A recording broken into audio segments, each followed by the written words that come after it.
All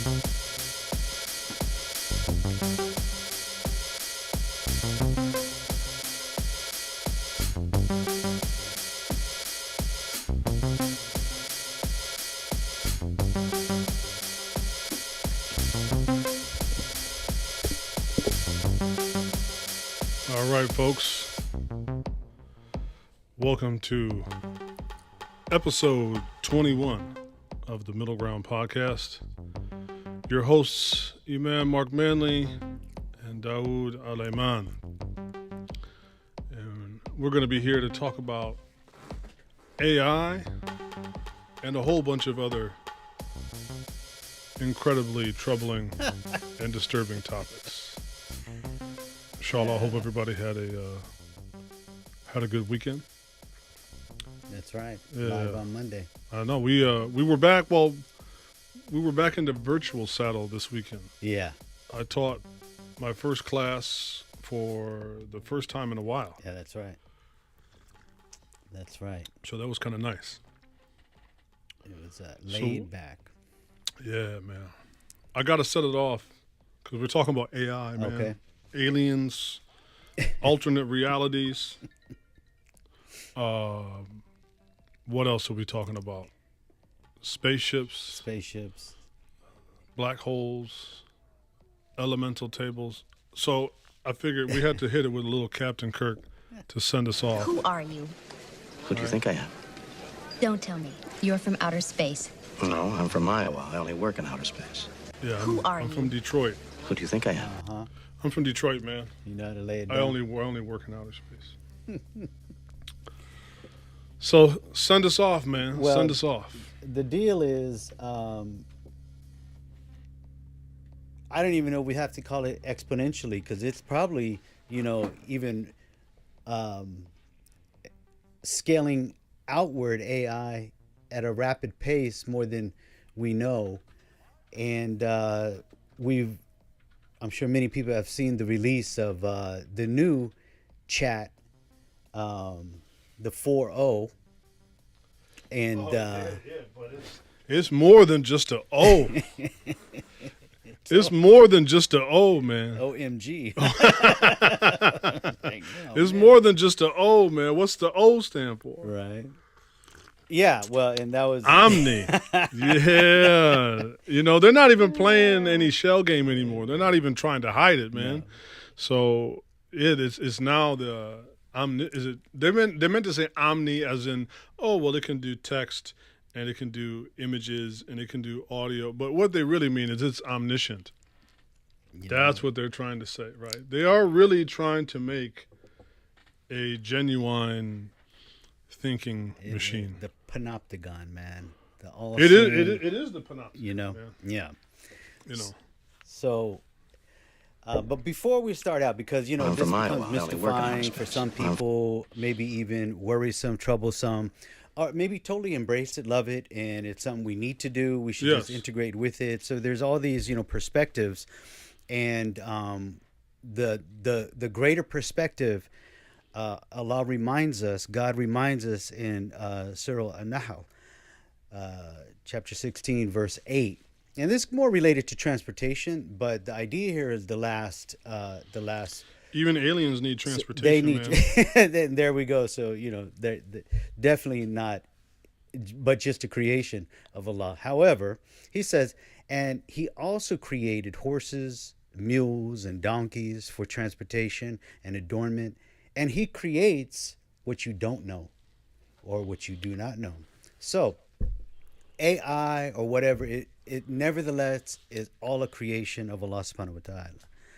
And it is under the grasp and control of Allah subhanahu wa ta'ala. So at least that's what you're supposed to believe, man. But I think some people out here tripping, man. They're not, as my man said in the Temple of Doom, they're not true believers. Well, and so, yeah, and you might fall off the deep end with the illusion, right? And that is the illusion of this AI. It is the shell game, if you will. And so sometimes, getting into the fundamentals of things and breaking it down becomes a little bit more easier to digest and understand. And then there's these ethical considerations that need to be brought about. And I did look up: is there an ethics panel for AI? You know, I mean, it seems There's- like it's just going out of There's control. a control panel. There's a side panel. There's definitely a control panel. Oh yeah, there's there's not an access panel though. That's is there an access you ain't panel? there's no access panel for you, but there is definitely a panel, a hidden panel as usual. But so you know, I think understanding some of the you know, starting out maybe with some of the questions that concern people, and then the focus on Islam. What does Islam say about this? Maybe from that point of view too, ethically. And you know, I try and deep dive into this and flush it out as best we know. And it's just, you know, it's just coming about, man. It's part of our life. It's definitely not going away. Yeah. You know, so Yes. it's something that has to be reckoned with. Unless, like we said, you know, we just, you know, get that tambourine and, and head out to the woods. head out to the woods Like I and start said, our man, commune. You know, I'll be happy to play second tambourine, man. You know, you got a little thing going on out there. by Let the me know, campfire man. and cut out all of this technology. So one of the concerns might be privacy, right? And apparently, this model of AI, and there's various, right? You know, the more popular, of course, is the chat version, GPT, but there's definitely various. I mean, even now, Yeah, that's just like Google. Google That's the popular. has its thing. Well, to be honest, we've been working with AI now for a long time, but we haven't necessarily called it that, right? So, Right. you know, hey Siri or that kind of thing has. Hopefully, I don't trigger my thing here. Nah. Yeah, I just did, man. See. All right, Siri, chill out, man. I don't need you doing that. But we've been using Siri and Alexa and other things, and to be honest, Google for a long time. I mean, it is kind of an artificial intelligence. Right. So yeah, Right. So some of the common fears are, as we said, maybe loss of privacy.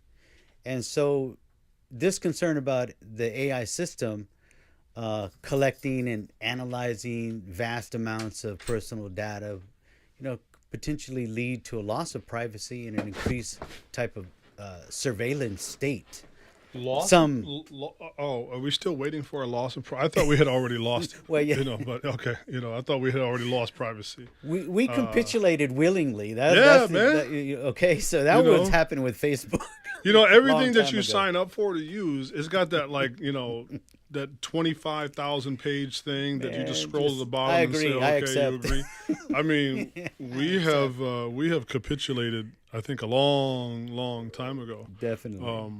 But I think, you know, it's like a black box. Like, when you do that, well, where does all the information go? How does it get used? I mean, I just saw a program the other day, and I think it was a news program that was investigating this kind of Amazon competitor called Temu, I think it's Yeah. called. It's like a Chinese Amazon, right? And so the app had this thing in the beginning, which like a lot of them have now, where you can have a disclaimer to say like, hey, don't track my data. And you click that with a sense of confidence that, okay, you know, the app is not going to track my data. But then when they had this guy who was like a cybersecurity expert, he found that no, it was still tracking all of your data and was sending it to Temu. And so, you know, they reached out to Temu and they're like, Oh yeah. sorry, that was Yeah. like, you know, that was like a bug. Yeah. You know what I mean? Of course, right. So, yeah, I mean, I think that'll be an interesting thing as we move into whatever this new world is. It will be increasingly. I think there will be no privacy. I think there will be varying degrees of the illusion of privacy. Right. You know, and that hopefully the people that are acquiring our data will use it in a benevolent way, or at least a benign way. Maybe not benevolent, right? But they'll use it hopefully in a benign fashion to just simply figure out how to sell me more widgets or whatever that it is. But of course, Yeah. that I'm not saying I'm Wishful that thinking. I'm that naive, but Sure. I think that's maybe the best case scenario because Hopefully. Well, but here's the glitch. I wouldn't say glitch, but here's the caveat with chat right now, and its ability. Apparently, you can download it on your phone, and then it can take control of the camera. yeah, they have a direct client now, so it went from being mainly a web-based client, right? So you use your browser, both a desktop and mobile browser, to where now it's a standalone application. Right. So you can download it. I believe all of the three major platforms: Mac, Windows, Linux, and then of course all of the different mobile platforms: iOS, Android. I downloaded it. Right. I wanted to see, Yeah. especially after I watched that video, where they had Man. like they had these two people both that had the client installed on their phones, and then they set the phones next to each other to basically talk to each other and interact with each other through voice as AIs, and it was. I have to admit, it was a little bit unsettling. Right. Yeah. Right. And so that is, if it has that ability on your phone, and so I guess like you said, they progressively get us habitualized towards the technology such as Siri. Oh yeah, so you such can't as, live without it. Yeah, no more. Alexa. What's chat then? I mean, it's just another. Oh, yeah, right? yeah. So you kind of adopt it, and it's just another tool, but for the paranoid type like myself, man, I don't know just about because you're paranoid doesn't mean you're not being followed. You right? know. So. Another concern is job displacement. So will AI take over and capture all the automation of the workforce and do away with many jobs? Some argue yes, that will happen, but others will come back. There'll be new job creation from it. That will usually involve eating bugs and owning nothing, right. and you will love it. Well, that's your job now. You'll be cleaning the bugs at the factory and kind of grinding them up. And you'll own nothing, and you'll love it. For me, I see we all kind of bemoan this, including many Muslims bemoan the advent and the existence of AI. But I think, I always wonder, well, what would technology look like if it were made legitimately on a deep foundational level, if it were made from Muslim impulses? Because all of this technology that we have before us, it's all made from mainly the impulses of people that don't believe in akhirah. Right. And so as much as we can kind of complain or bemoan, and again, technology is a field. Before I did the whole Imam thing, I worked in IT for 15 years, mainly in web development and a few other areas. And I began to always kind of get a little philosophical and contemplate, what would all this stuff look like if we're made with people that had the ethics of Islam in mind and the morals of Islam in mind, even the aqidah, the theology of Islam in mind, if it were made with that. Right. Because when you think about it, okay, now that this thing can, it can listen to everything that I say, it can watch me now, it can do all, but why do you want it to do that? You can't tell me that you wanted to do that so that I can go, I can buy more widgets. People were buying things before, and that's it. That's the limit of that. It really shows how shallow the so-called genius is. And so what we're dealing with is like a kiddie pool, right? We think it's like some deep-ended pool. Actually, no, it's very shallow. But it's very expansive, right? So, look at it. We've got how many gadgets in this room of every single kind you can think of. I'm serious. It looks like black spaghetti everywhere, all these wires and everything. And then let alone the wireless stuff that we don't see. But, you know, everything is driven at such a, I think, a superficial level. But it gives the appearance of being very, you know, I don't know, awe-inspiring or whatever you want to call it, because, you know, it's just the dearth of it is so wide and expansive. But it tends to be very shallow. Right. So, you know, when will, you know, in the way, like in our tradition, if you go through Islamic history, go through Muslim history, we can have these, you know, debates about, you know, aqidah, about theology, but you can certainly say that the reason why that you had, you know, Ash'arism and Maturidism and these other, you know, schools of thought, of creed that developed after the time of the Prophet ﷺ and after the Sahaba, after the companions, is because they encountered things that they had to wrestle and reckon with. And then they tried to, you know, reconcile that with the Book of Allah and with, you know, the life of the Prophet ﷺ. Right. I don't see that same spirit anymore amongst the Muslim engineers and the Muslim programmers. And, you know, it's just like, let's go get a job in, you know, Brand X Western University and intern at Brand X important company, you know, let's go and then, you know, make as much money as we can at Google or this or that.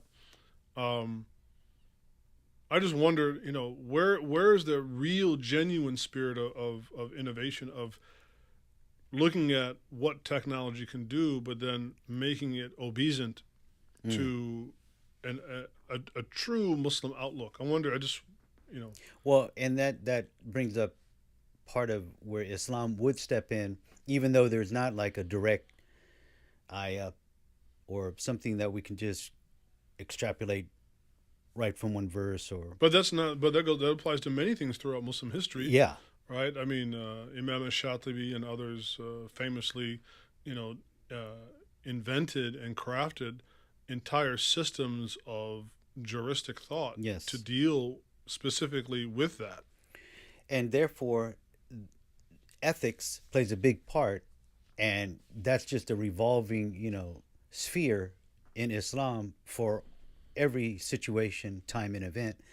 And so the idea here is that those engineers that are Muslim, even though you're working for a company that may not care about particular ethics, you would still promote the values of Islam, which would not to harm others or individuals, communities, be unjust, promote biases or things of that nature, right? So you have scholars like Dr. Sherman Jackson that have talked about as a way of, you know, trying to take a lot of the history of Islamic legal thought and putting it like in a kind of modern parlance.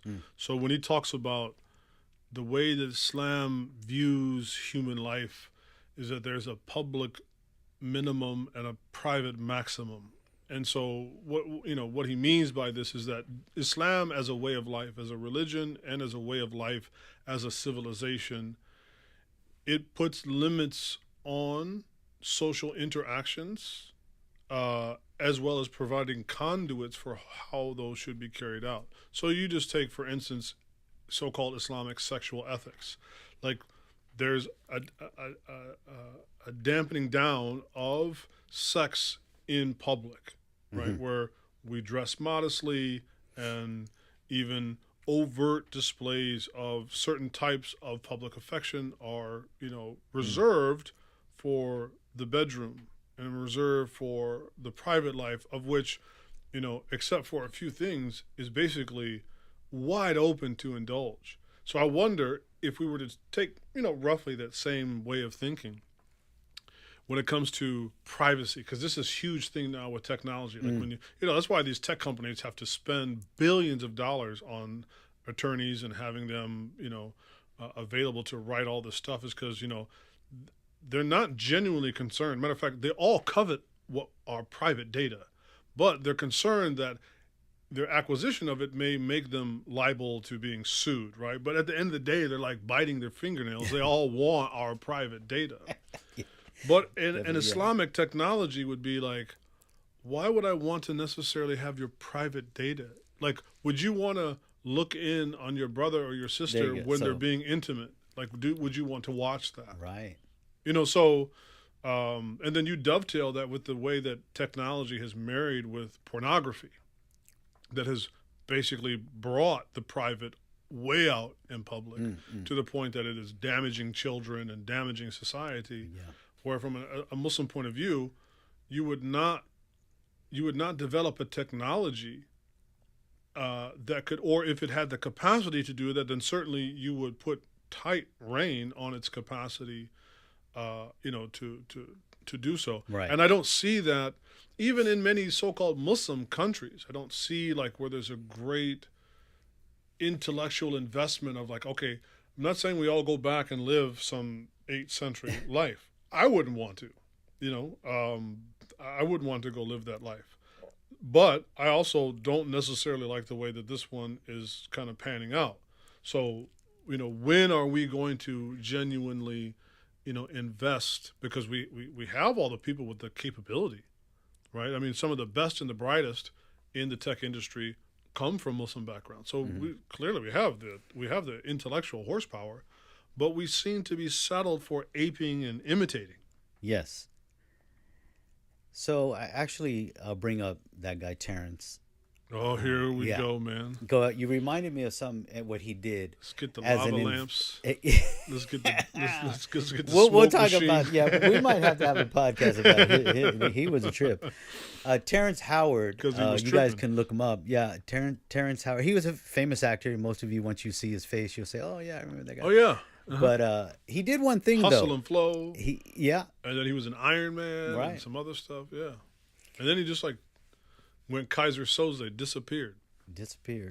And he had mentioned that one of his technologies he invented, he put a patent on it on purpose because he knew if they were to take it, what they'll use it for. I think it was like this type of energy gun that could just continuously rejuvenate itself with energy based off of his technology. Anyway, but the point is that he put it under not under an energy patent because then they could kind of replicate it and change it around. He put it under a weapons type of patent that it didn't seem, it would be a little more obfuscated than Okay. Yeah. So, but he knew what they might do with it. He said, so I didn't want them to get it in their hands. So I put everything's in my name. Anyway, so back to the idea of AI, if we know from an Islamic perspective. Good luck with China with that, by the way. Because China just does not the believe. great replicators. Yeah, exactly. They already got that. Like Star Trek, they had the replicators. You know that joint came straight from Timo, man. Oh man, no, yeah, they can do it and do it good, do it well, and it looks real. So the idea here is that Islam is going to protect your dignity, privacy, despite the technology, and there are accountability factors when it comes to that, right? Yeah. And so that's one of the ideas here that Islam would propose is within the ethics. You definitely need your intention. Well, there and can't purpose. be any maslaha without mas'ula, right? There can't be any broad-aimed objective to bring about good, like you said, protecting people's dignities, without there also being accountability and responsibility. Yes, because that would fall under us as stewards, and we have this stewardship and responsibility, right? I mean, so Islam has already, there's this whole parameter that just can be, it encompasses everything that humans are involved with. So we already got kind of a handhold on how technology could develop based off of the injunctions and these other aspects of Islam. However, we're not living in an Islamic society, so then we fall under these other worries. And one of them we've realized with AI is that it can be biased because the programmers could program it. It has to be biased. It's made by a human being. Human beings are biased. By default, right? Yeah, by default. And discriminatory, right? Yes. And that can take place just in its training model. So as it's being trained, its database becomes biased. Or even if, okay, so here's another thing I was thinking. Let's just say the AI was relatively trained unbiased, yet when it goes to scour the internet, you have all this disinformation. Right. Like off of Google or Right. rewritten It's all filled articles with biased information. or Right. what's that? Snopes? Oh, Snow. Oh, really? Right? Is it? That's that. Oh, Snopes, that's right. That's the one. The fact checker. Fact checker. Yeah. So, right, right. so Snopes, it's getting its fact checking from Snopes, and then it's all screwed. It's skewed. So there's all these other little factors that could, again, skew its responses. And so the equity and fairness could be thrown out the window immediately. Right. So these are some of the concerns that people might have. And if you have some ideas out there in YouTube land, out in the world, throw them in the chat there, and we might be able to read it out. Loss of control, and maybe some of us need some ancillary control module that takes care of us, right? Yeah, like I said, where's the access panel? Now this thing is going to be running on solar, so well, that was the thing in the Matrix. That's why they had to wreck the environment so that the machines couldn't run on solar power. So we're just we're a hop, skip, and a jump away. Like I said, man, if you need somebody to play third tambourine and you're on your campfire band, let me know. I'm your man. Right. However, there is some good news, and I shared this with you before. And actually, I was talking to one of the brothers today and about the concept of artificial intelligence, and he was saying, it's as good as the programmers are good and what we feed it. While there is this idea component of machine learning, deep learning that is built in to help out the AI, they are separate components and kind of different industries and technologies, but are incorporated together. So simply put, the AI at this point is as good as the programmer can make that illusionary feel of it being real. Yeah. But it is not sentient to where it's able just to create on its own. It doesn't need the internet. That you know of. That we know of, right? You've only got the one that they put up on the App Store. You only got the one on the App Store, bro. We got the 40-year-old model. Yeah, exactly. That 40, that's 40. That's the 40-year-old model, bro. They perfected that joint, man, half a century ago. That's right. So usually the technology, the cell phones were those were already been done and dealt with. The military already been using those for years. You got to download your updates, man. Right. So so at this point, AI is not sentient in the sense that it could just operate on its own like we operate with our own neural wiring, and we don't have to. Which doesn't mean though it can't do any damage. That's true. So here comes another idea with the loss of control or a security threat. So who's operating it, and can it have this malice cyber attacks or autonomous weapons control? So it just can be what happened to this president over the weekend? The helicopter went down, Iranian president and some of his cabinet. Now, how'd that go down? So it seems to be there was no direct, but did we send that heart attack weapon that just zapped him? Yeah, maybe that's the one that got me a couple weeks ago. Did it?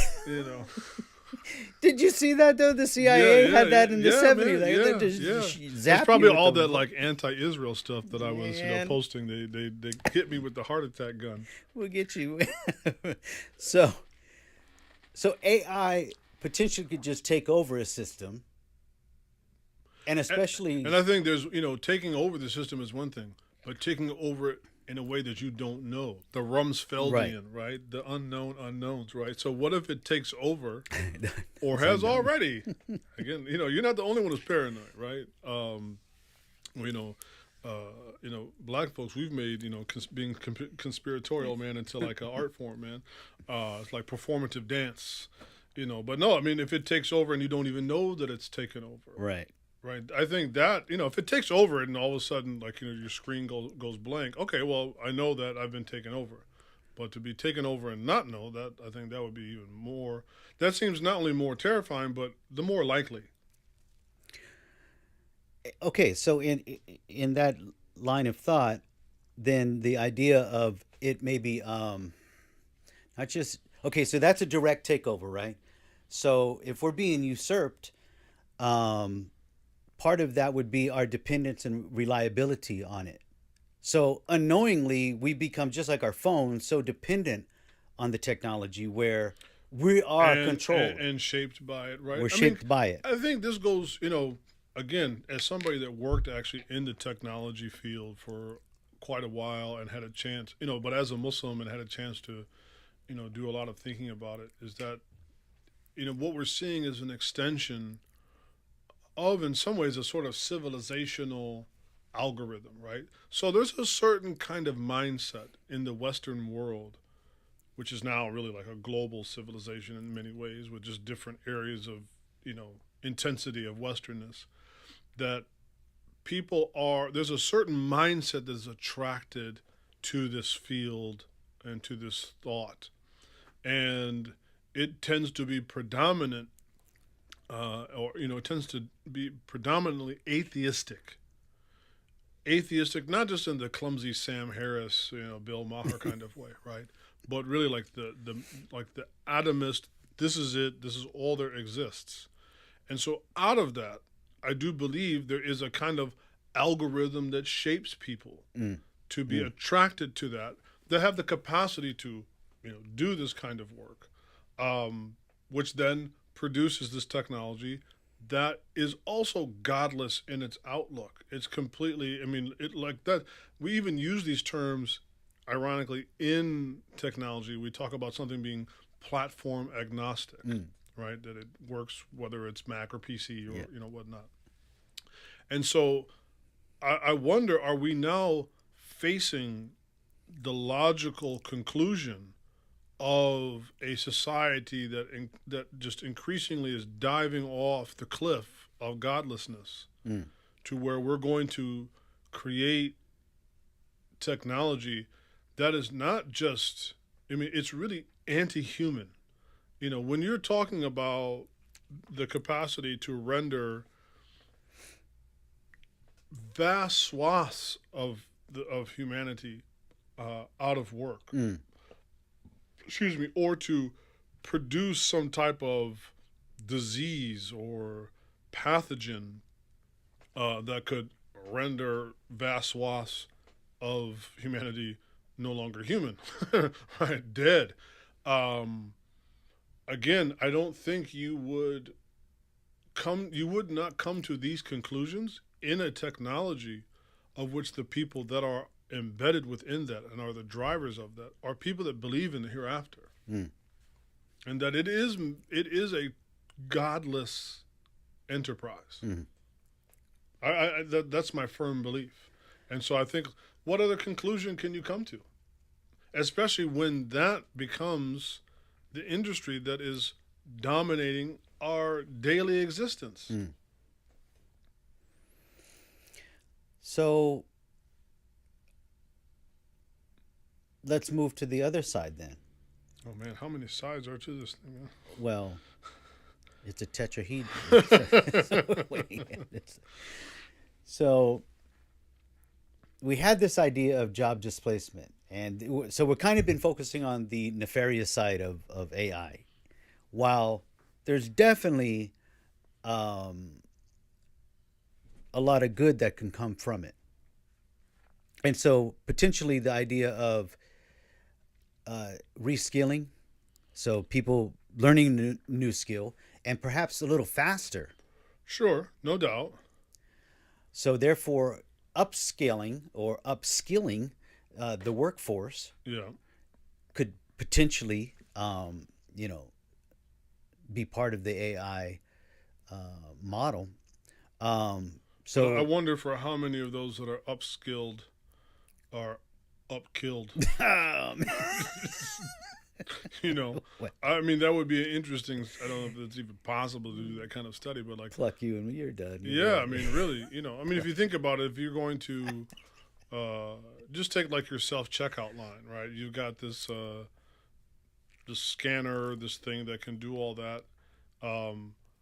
For how many cashiers that it eliminates, how many engineers does it create? It can't be on a 1-to-1. Sure, that's true. That's true. Well, there's always, UBI. You'll be on your universal, Yeah, basic UBI, universal basic income, exactly. Yeah, and you'll like it and own nothing. and own nothing. Yeah. So no, that's true. Some people are going to just have to be eliminated. I think right. That's the. I mean, it does seem to lend itself to this kind of like Bond villain, kind of outlook. What is it? The dog eat dog. What was the what's his name's model of creationism and evolution? Survival of the fittest, man. Right. And it looks like the AI. But it looks like AI is the fittest now. None of us are even fit. We're not. We've been eating donuts Yeah, exactly. We're pretty burritos. unfit.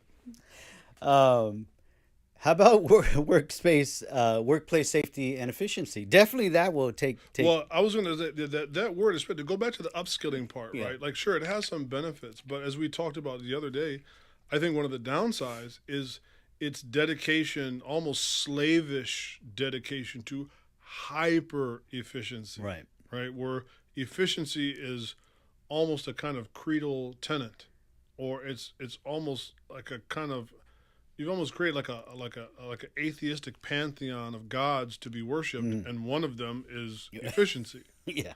And so, like they have these apps now that, you want to read a book? All right, great. You type in the titles of these books, and you'll immediately, in the blink of an eye, get all these summaries. And as somebody who's quite particular to reading into books, I can tell you there's an enormous difference between, reading summaries of a book and reading the book. Right. It's a completely different experience. And I feel like, sure, like when you're in grad school and you've got to read, these 20 books in 2 weeks or whatever, I could see that, but to make that now the default setting where now, you don't have to read all these books. Like that's it. You'll just always go by this sort of Cliff Notes summary. And then how can you rely upon, how do you know that this is the correct summary? I mean, one of the terms that they use in the AI field is hallucination. Right, so when the AI makes a mistake with your prompt, they call it it hallucinates. Oh, man. Like that literally is the technical term that they use. And I myself have been experimenting with this, and every once in a while, like I wanted to see, like the other day, like I'm just curious like how good this thing is at Arabic, and so I had typed in a few sentences and asked it to translate it to English. The 4-0. The omniscient. Yeah, the omnibus, right? Yeah, exactly. So I had typed it in and said, hey, translate this, to English. And I would say it was about 95% pretty accurate. But every once in a while, it would just hallucinate. It would just spit out some gobbledygook, right?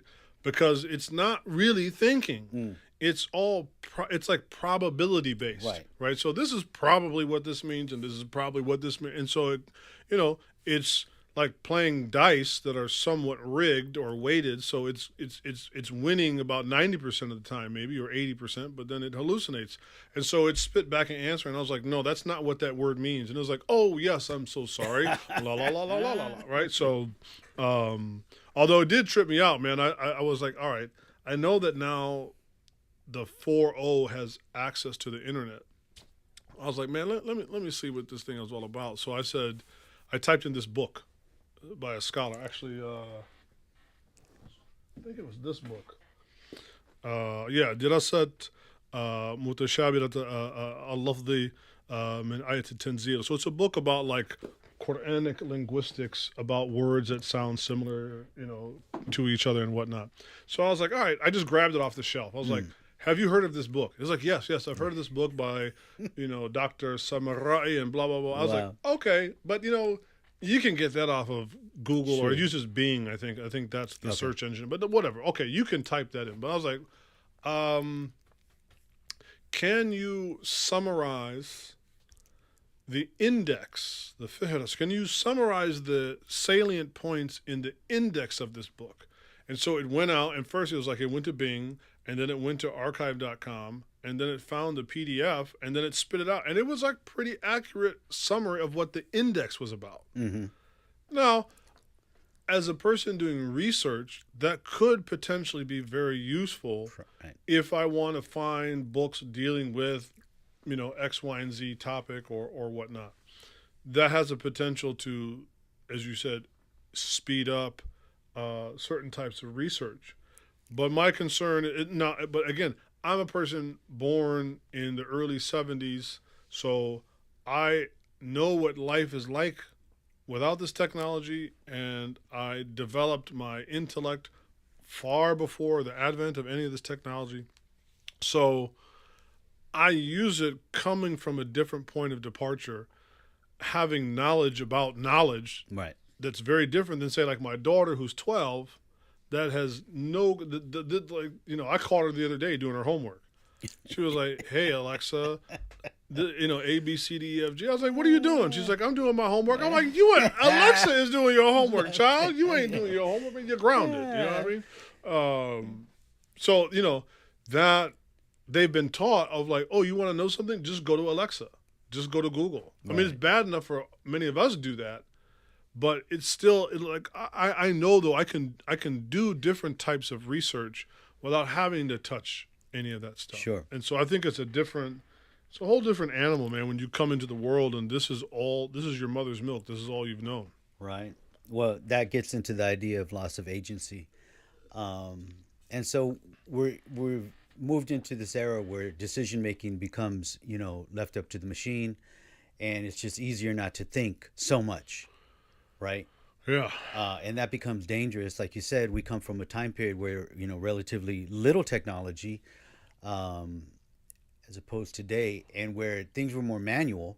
Yeah. And you were integrated with your environment as opposed to just being integrated in your room with your device. It's like that story I think I told you the other day, like in the biography, Imam al-Ghazali rahimahullah relates to this story about how, he'd achieved a status as a great scholar.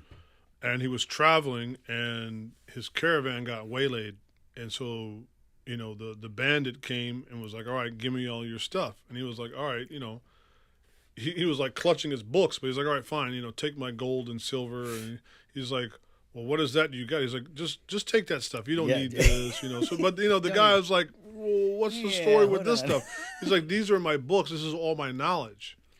He's like, "If the only thing I have to do to rob you of your knowledge is take these books, then you don't really know anything." And he wrote, he's like, I firmly believe that Allah sent this man to me to teach me a lesson. And so he said, from that point forward, I endeavor to try to memorize everything. And so, like, even in the modern times, we see people like Sheikh Diddu from Mauritania, from Shinqit, who has memorized, forget about the memorization of the Quran. He has memorized all of the books of Ahadith. He has memorized like thousands and thousands and thousands of bayut, of lines of poetry. The man seems to our limited perspective, have an almost limitless memory. Right. Right? And so when you see a man that was not reared with technology, very remote in Mauritania, and has allowed his intellect to not only develop, but like blossom in that kind of environment, like this guy is almost like when I see people like Sheikh Diddu, Hafidhahullah, may Allah bless him, it almost reminds me of like what Frank Herbert talked about in Dune as like the mentat, that there was human beings that their intellect was trained to such a level that they would be able to compete with like a supercomputer. Right. you know? So for literally. me, like Sheikh Diddu is kind of like a mentat. He's like almost on that level. Yeah. And so that comes back to the idea here where when we get into that position of loss of agency, where we stop really fully understanding something, like you said, we just get the summary of it, and then we stop questioning because we said, well, the outcome, we believe in that outcome from the AI or the Google for now. That's it. That's the end of the. You know, That's the end of the search. Like right? I said, I several times I've explored Chat GTP's knowledge about things, and it, like I said, it hallucinates from time to time. And then when I ask it, like, I don't think that's what. Oh yes, I'm so sorry. It's like you cannot stop thinking wherever this thing decides to, whatever stop it takes you to. It's like if the bus stops, you just don't get off the bus, man. You got to like, is this my stop? Is this where I'm supposed to be? No, this becomes a big issue. I mean, I love taking shortcuts. Sometimes they're useful. There's no shortcut doubt. Sammy. However, there is a point where things have to be really, I'll say it like this way, kind of hands-on, where you're really integrated in it and you're not on autopilot. And I like to come from that perspective for the majority of things I get involved with. And so, that how can you say? Because when you're involved with something, you own it. You got some ownership in it, right? You're integrated with it, and there's nothing better than that. If we don't teach our children that idea of ownership, and the only way they're getting that ownership feeling is that they were involved with it, right? And when we're allowing the machines to take care of everything for us, then there's this lack of ownership. And this is pervasive even beyond the sort of apparent, AI like, Chat GPT or whatnot, but even to how our kids learn to entertain themselves today. Yeah. Right. That you just rely upon whatever 60-second reel is on TikTok or Instagram or YouTube, and dealing with to the point where it's like, instead of that being the very beginning of your imagination and then you go in and fill in the blanks, that's actually like the end of your imagination. Right. So I see that with my daughter's generation. When we were young, I said, it's funny because like my daughter, she likes anime, and I try to buy her some, halal manga, because a lot of manga is like kind of like out there, it's kind of racy, right? But get her some manga that's not so. But I can tell how as soon as she gets that like blank piece of paper, or that piece of paper that just has the still images, it's like you can kind of see her already shut down. Whereas when I was a kid, man, I made the page come alive in my mind, right? Yes. And so the as great as the artwork was, that was just the jumping off point. I mean, I was really big into playing like role playing games as a kid that were just like paper and dice. Like I was showing my mom. My mom sent me, I think it was like last year, this box she found in the basement that had all this old stuff when I was a kid, and I was showing my daughter like, I used to play this game called Dungeons and Dragons, and so my daughter was like, at first, like, oh, cool, let me look at it. And so I showed her, and she's like, well, what is it? I was like, well, there's just dice, and then there was like a sheet of paper, and you would write down a few sort of stats or qualities that your character that you would act out that would have, and it was like, oh. Like, well, what do you think it was going to do? Like a hologram get up and dance for you or something? Whereas as a kid, I mean, like we would spend hours. It was amazing, Yeah, and that's one of the, I would say, and hopefully our audience knows, our children have lost that. We talk about creativity and being creative, and when you're literally reading from a book, paperback, whatever it might be, hardcover, you're filling in the blanks. Because the TV's not doing it, the imagery that we're seeing, that's all telling us, well, it's this color, it's this shape, they did this. All of the attributes are filled out for you. But when you're reading, and we encourage your children to sit down, get them involved with reading, because that's building that imagination. Yeah. And they're filling in the blanks. So their cognition and all this other intuition, there's so many things cognitively being built in the mind when somebody's actually reading. And so with some of our technology, there has to be some kind of yield, where we're stopping and also here. like there's a value in not having everything so fleshed out. Yes. It's funny. So on Facebook, I belong to this this group called it's like Dungeons and Dragons for old dudes, right? So this is like guys my age, like 50-something-year-old dudes Sure. laughing about Dungeons and Dragons to their kids. So yesterday I saw the guy posted. It was an image of a sprite, meaning like when you played video games back in the late '80s or whatnot. The graphics were so limited that it was often like monochromatic, and it would just be like this little like icon. It wasn't a picture. It was like a little icon. He was laughing. He's like, when I was a kid, this was a dragon. And we were all laughing because it's true. Like it was like, oh my God, it's this. And so your imagination went wild, right? Where today, when they're playing, it's like it's all fleshed out. There's nothing left for your, yeah. So that's why I fear too. Maybe for my grandkids, that so my kids, they used to play with cardboard and had fun. Yeah. So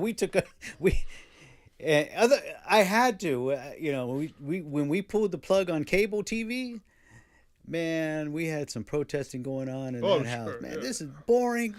We hate this. This is all right. And so for maybe a couple of days of protest, finally they went out in the backyard and these kids they were having a ball, hide and seek and all the different things they can come up with. Yeah. And so I kind of fear for the grandkids, and maybe even kids today, period, where we talk about this a lot. The interaction is the human interaction. The man, human interaction, and so the social interaction is limited, and people just don't know how to function around. I think you even mentioned. I mean, they're coming out with AI dolls and companions, male and female. Where I just saw this lady. She's developing an AI app. So now dating will be done through AI. So you'll have your own sort of like proprietary AI that you'll put in all your data about yourself, and then it will go out and interact with somebody else's AI, and then it'll see if you're a match or what. Just you know, and it's like you could just actually do that. Like you it's you just- don't need to. I don't know, man. This stuff is weird, man. And so again, the shaping of our minds to accept that. Yes. Somewhere down the road that happened, right? We've just been habitually, corralled into this, new form of social interaction, and to a level where some countries, I think like Japan, they actually feel like, no, that's better for us. It's actually, I really don't even want to have a husband or a wife. This is just better. And now they've had no choice, which, Japan was traditionally one of the most difficult countries to immigrate to. Basically, there was no immigration going to Japan, right? Now they're having no choice but to open their country to immigration, and even change their residency and citizenship laws, because everybody's old and dying, and the younger generation just want to sit at home with their AI bot companion robots or whatever, pleasure robots, and they don't even have people now to drive the buses and work in the factories and produce anything. So they're having to let the loosen the immigration laws for people to come in. And so I was also watching a documentary on kind of the same issue, related in the sense of the homelessness. They have a big homeless issue. People don't realize. They like to cover that under the bridge. No, we don't have that, but they do have that, where even young people, and where they'll pay whatever certain amount to be in like an arcade. Yes. And they'll just spend the night in that arcade. There's like this little, they just have this little makeshift kind of, you're sitting in this booth where you would do your internet, like an internet cafe, but you spend the night in there because you ain't got no other place to go. And there's like this one little bathroom, and you can heat up some tea and do your ramen, and that's it. Right. And it's well known, like they, which is crazy, to think that is where our civilizations, if we can use that word anymore, are headed towards. Yes. Well, we don't even have those arcades, our homeless. I know. That's just it. And there was a value to the arcade. I mean, one, like it was a social thing. You go there, and you only had like maybe like 4 or 5 quarters, man. You had to make them jokers last. You know what I mean? You go ask your mother for another couple of dollars, you might get your head knocked in. Man. You know, so It was it was rough. It was rough. So so these are some of the pros and cons. There's probably a lot of great pros to AI. I use it. It helps me, draft something that I need to draft real quick. I don't have time, so it's definitely efficient. We all know that. yeah, But I'm cognizant, and I think this is the key word. We all need to be cognizant of our technology in how it's shaping us, right, and habitualizing us.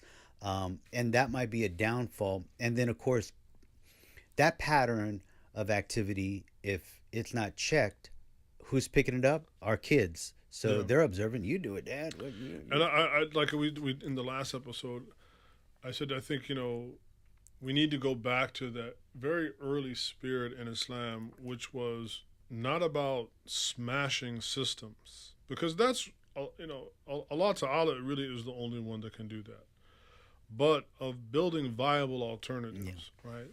And I think that is something much more practical, approachable, and seems to be more in the sunnah of Allah of creating, because even in the smashing of the idols, Allah didn't necessarily smash the very system of Arabian Arabness, Right. so we the verse that I was thinking of as well is like the one in Surah Al-Qasas, the 28th chapter, where Allah says, وَرَبُّكَ يَخْلُقُ مَا يَشَاءُ وَيَخْتَارُ, that, and your Lord, right, your Lord creates as he so wills and chooses, right, وَمَا كَانَ لَهُمْ الْخِيَرَةُ, and that, the choice of what they do, ultimately, they don't have free will and total choice of what to do. And I mean that we have to look about the emergence of all of these things as ultimately huwa ala kulli shayin qadir, and Allah is still in control of everything. And then he finishes the ayah with the verse with subhanallahi wa ta'ala amma yushrikun, and Allah Ta'ala is above, right, subhan, he is above what they associate with him.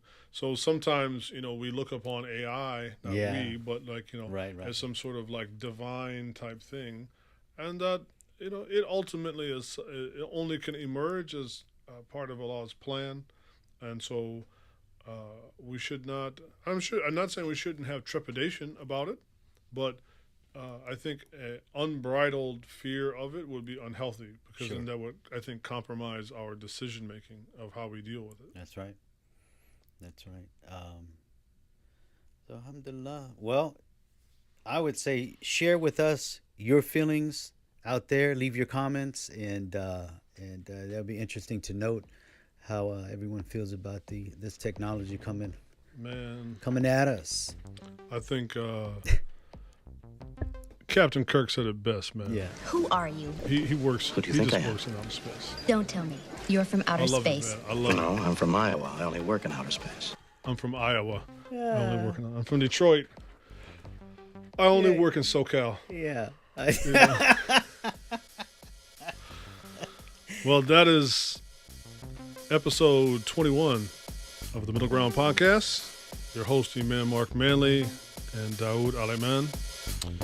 Leave us some comments, some feedback, and any suggestions for episode 22. Inshallah, we hope to see you at the center or somewhere in outer space. Somewhere.